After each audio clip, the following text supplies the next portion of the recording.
Hey guys, welcome to Technospot.Net. This is Ashish and we have the LG G Flex with us.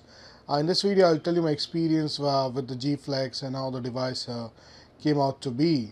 And it's like the most expensive phone LG has ever produced, and it comes with a flexible display. And many would like to know if this is really a phone which is worth investing. Now let's not talk about the price point right now. We'll discuss it at the end of the video, but let's talk about the features. Let's know what the feature the phone has to offer. The phone runs almost the same hardware which was available in the G2.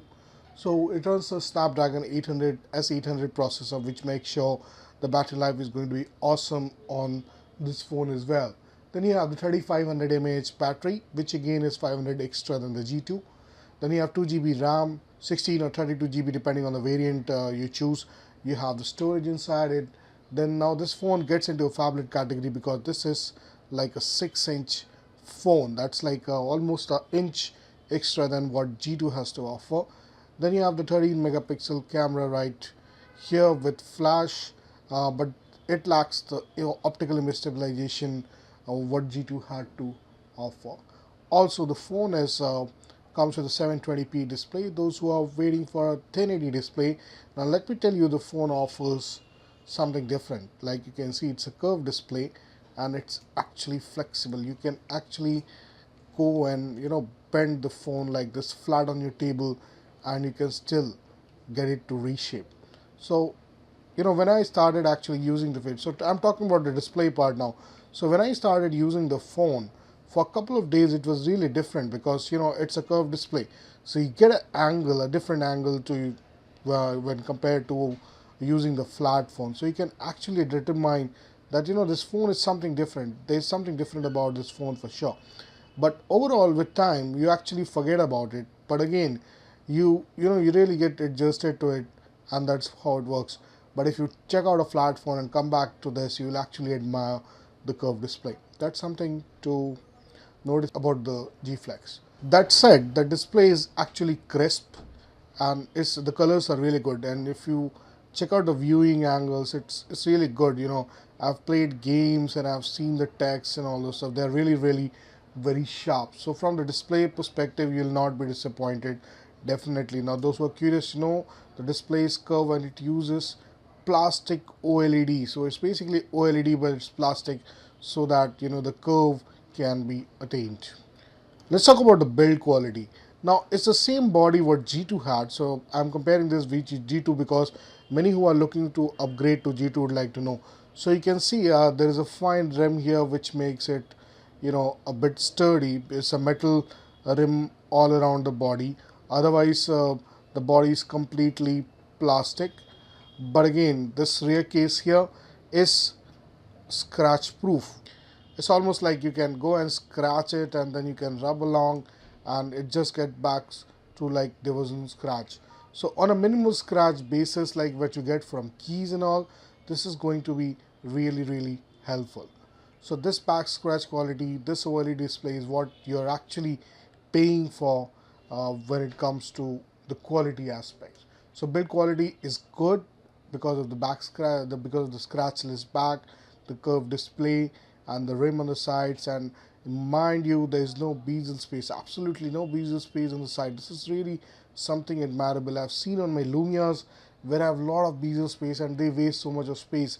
It's a 6-inch phone, but gives you an aspect ratio which is like a lot more than that. Now let's talk about the battery life, how the phone survive. Now the phone has impressive battery life. It's more than what G2 is because like it has 500 mAh battery. So I don't have a graph right now. So it's like one day 5 or 10 hours, 5 hours or something, one day 10 hours. There's absolutely low drain at night.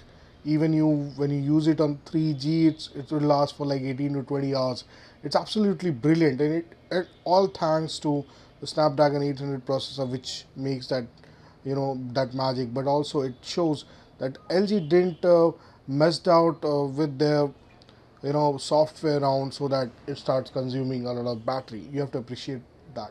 So from battery perspective, nobody is going to get disappointed, that's for sure. Talking about the software aspect, now it's the same thing. There's no new stuff that has come up, but I will show you in the settings section. So you can see this is the kind of setting you will get. You have the one thing LG has done very nicely with this, the setting part is nicely categorized between different section. You have share and connect, Wi-Fi, Bluetooth, then you can switch to sound, display, general settings, and everything is really nice. Even while browsing on the internet, the whole experience was pretty smooth. I mean, you won't find any performance on a soft Wi-Fi. I'd have loved if the core Android would have been there, but then LG is trying to do its best to give you a better software performance in a longer term, which is really not bloatware. I would say I really like the overall interface of LG G2 in many aspects, especially the settings part and so on. About the gaming part, now the gaming, I've already made a video, you should go and watch it. It's actually really nice to play games. First, because of the curved display, so you get like a TV like performance, TV like display right here. It's a gaming machine. The 6-inch screen is making sure that you get very nice audio and video, and you get the best experience when it comes to gaming. I played Asphalt 8 and it really runs smooth without heating up anything. Let's talk about the camera section. Now I do have a couple of videos and the audio which I'll just show you. Right, so this is the camera part and it has the same interface as usual. The only thing that is lacking in the G Flex is optical image stabilization is missing, and the night performance is still okay. So I've taken some of the pictures at night, which I will just show you here. So that's a night mode picture. Let's go full screen, and you can see actually the quality is really not that good, which I expected from a 13 megapixel camera. So these are like night one, this completely dark with flash, this is all night mode. So I've been taking, so if you see the daylight pictures, they're really good. It's crisp and everything was just fine. The only thing that disappointed me was that if I have to take a print of this, it really won't come out that nice at certain cases, like kind of shaky. And probably because I use the Lumia 1020, I really expect something really impressive from the camera, but it's a 13 megapixel camera, and that's the kind of pictures I've taken during the festival here. And that's the video if I have to run, so I would say just once. And that's the kind of video you'd expect. This is taken from a bit of range, so you can see here, this is a video control by the way. So that's the kind of video and photo you can expect. It's okay, but when it comes to the price point, so I will finally come to the price point. Now there are two places where LG has really messed up. The first is the camera section, where images are really not at par. You're paying 70K for the phone, almost 65 to 70K. You expect the camera has to do some brilliant job, but there's no OIS.